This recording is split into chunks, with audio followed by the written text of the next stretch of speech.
ಮಂದಹಾಸ ಸೂಸುತ್ತಿರುವ ಪ್ರೀತಿಯ ಕಂಗಳಿಂದ ಆಶೀರ್ವಾದ ಕೊಡುತ್ತಿರುವ ರಾಯರನ್ನು ಎಷ್ಟು ನೋಡಿದ್ರೂ ಸಾಕಾಗಲ್ಲ. ಆ ನೋಟನೇ ಒಂದು ಶಕ್ತಿ ನಮಗೆ. ರಾಯಚೂರಿನಲ್ಲಿ ಒಂದು ಕುಟುಂಬ ಇತ್ತು. ರಾಯರ ಭಕ್ತರು, ಪರಮ ಭಕ್ತರು ಅಂತಲೇ ಹೇಳ್ಬೋದು. ಒಂದು ಸತಿ ಅವ್ರ ಮಗನಿಗೆ ಮಧ್ಯರಾತ್ರಿ ಜೋರಾಗಿ ಹೊಟ್ಟೆ ನೋವು ಶುರುವಾಯಿತು. ವಾಂತಿ ಬಂದಂಗೂ ಆಗ್ತಾಯಿತ್ತು. ಭಾನುವಾರ ಬೇರೆ ಆವತ್ತು. ಡಾಕ್ಟ್ರಲ್ಲಿ ಸಿಗ್ತಾರೆ. ಏನು ಮಾಡೋದು, ಮಗನ ಸಂಕಟ ನೋಡೋಕ್ಕಾಗ್ತಿರ್ಲಿಲ್ಲ. ತಾಯಿ ರಾಘವೇಂದ್ರ ಸ್ವಾಮಿಗಳ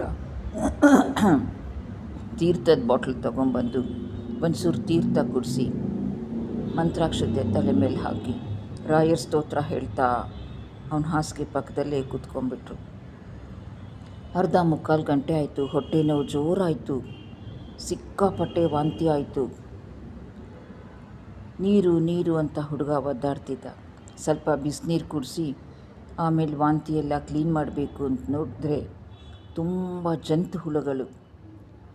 ಆಶ್ಚರ್ಯ ಆಗೋಯ್ತು ಅವ್ರಿಗೆ. ನಾವು ಹುಳದ ಔಷಧಿನೇ ಕೊಟ್ಟಿರಲಿಲ್ವಲ್ಲ ಅಂತ. ಆ ಜಂತು ಹುಳುಗಳ ಕಾರಣದಿಂದನೇ ಆ ಹುಡುಗನಿಗೆ ಮಾರಣಾಂತಿಕ ಹೊಟ್ಟೆ ನೋವು ಬಂದಿತ್ತು.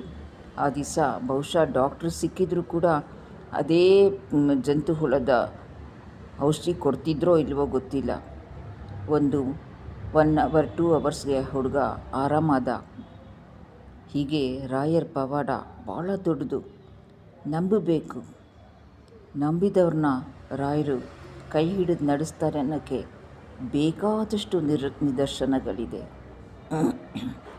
ಶ್ರೀವಾರಿ ನಾಲೆಡ್ಜ್ ಚಾನಲ್ ಸಬ್ಸ್ಕ್ರೈಬ್ ಮಾಡಿಕೊಳ್ಳಿ. ಧನ್ಯವಾದಗಳು.